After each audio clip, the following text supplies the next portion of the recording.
Today, I'm gonna show you guys a trick that I'm willing to bet you have never seen before.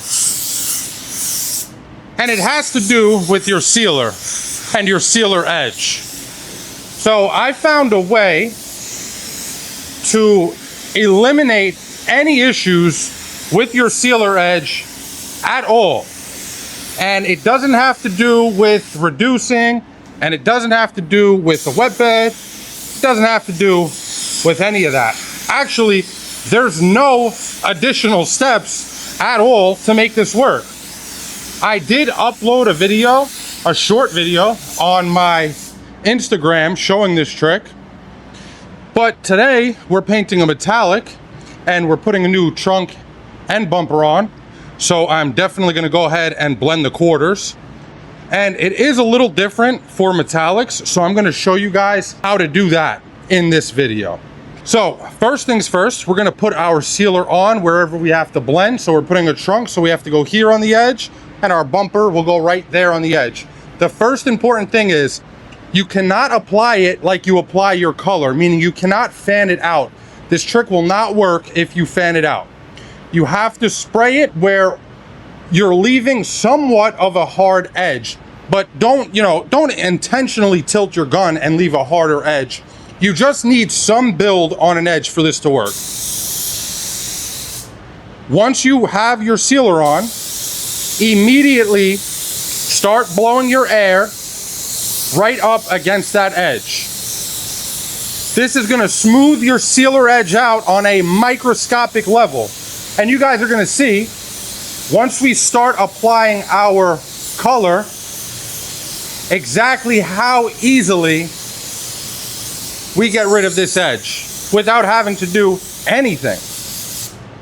So that's it. As soon as you start to see it flash off on the edge, you can stop. So I'll do the same thing here, and I'll go right on my edge. Usually I'll go from the outside and I'll blow in like this. That's just gonna push some of that material back right on the edge, which is exactly what you need. Usually I'll blow on it for about, I would say a minute, give or take a little bit. Usually it starts flashing off within a minute. And that is how the edge should look. And we'll do the same exact thing on this side. While we're doing this, let me know if any of you guys have ever done this, because this is something I figured out on my own. I actually didn't have anybody show this to me or suggest this to me. I don't know what's going on right there. Maybe it could have been like a chip in the paint or something, but I'll throw a little more on there. Same thing down here. And it's important to start doing this immediately after you spray your sealer. So you can't apply here and then apply here and then go back here and start blowing the edge. You have to do it one spot at a time. Obviously, you don't want to get too close either, because you don't want to wrinkle up the sealer. And that's it.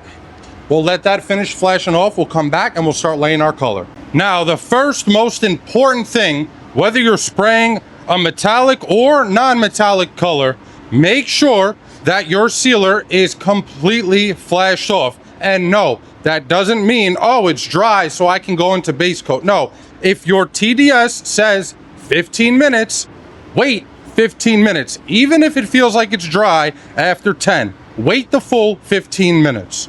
All right, now we're gonna go into our color. This is where it differs than if you were doing this with a non-metallic color.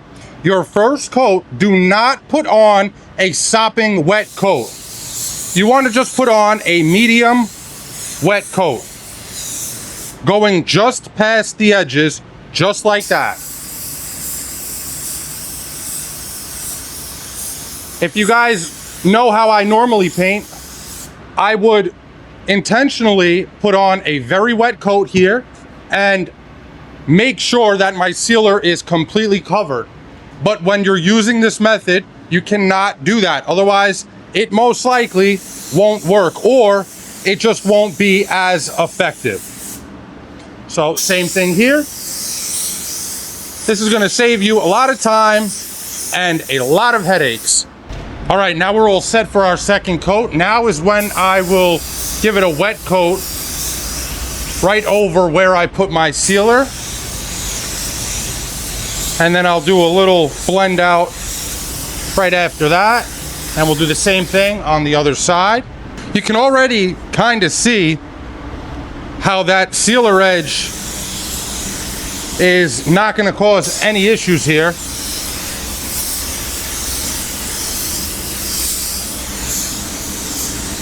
We'll let that flash off and then we'll throw our drop coat on. All right, we are all set for our drop coat. So I'm gonna be right at around 12 PSI. I got the control cap on and we're just gonna go right over our blend area where we put our sealer and throw our color out. You could kind of already see how seamless that sealer edge is. But have you guys ever painted something and you don't see a sealer edge, but all of a sudden when you clear it, now that sealer edge appears? Well, that's not gonna happen here. So we're gonna lay our clear on and then I'm gonna explain to you guys while we lay the clear why this is the absolute best method that's out there right now, and why you shouldn't do some of the things I know you guys are doing. In my opinion, this is the best method because you're saving both time and material. I don't see another approach that does both and gives better results. If I'm wrong, let me know in the comments. The only other approved method is a wet bed over the sealer. It works, but you're using more material, adding more solvents, and increasing drying time. I hear a lot of guys over-reducing their sealer. It might seem like it works, but there are trade-offs. You lose coverage, and your final color can shift because the sealer directly affects your color. You're also sacrificing adhesion. When you over-reduce it, it loses the body it needs to bite and hold. That increases the risk of delamination down the line. At that point, your sealer isn't a foundation anymore. It's a liability. And I know some guys spray can blender on the edge of the sealer. I used to do it too, but that's even riskier. Sealer isn't meant to be melted like clear. You can create a soft edge that never fully stabilizes and shows up days or weeks later as the job outgasses. Plus, stacking solvents at the edge leads to uneven absorption, which can shift your color right at the blend. All right, we just finished laying our clear. Now, before I show you guys how this thing came out, remember, if you got any value out of this video, please drop a like and consider subscribing. So here's how everything came out. You can see we got a beautiful finish with our Omni Clear, as we always do. And there is absolutely no sign of that sealer edge anywhere. I mean, look at that finish. Beautiful. And we'll check the other side. Again, absolutely no sign of that sealer edge at all. Anyway, that's going to be it for this one, guys. Thank you so much for watching. If you enjoyed the video, if you got any value out of it, or if you were entertained, if you could, please consider dropping a like, comment, or can't show you that bumper, maybe even subscribe. Until the next time, peace.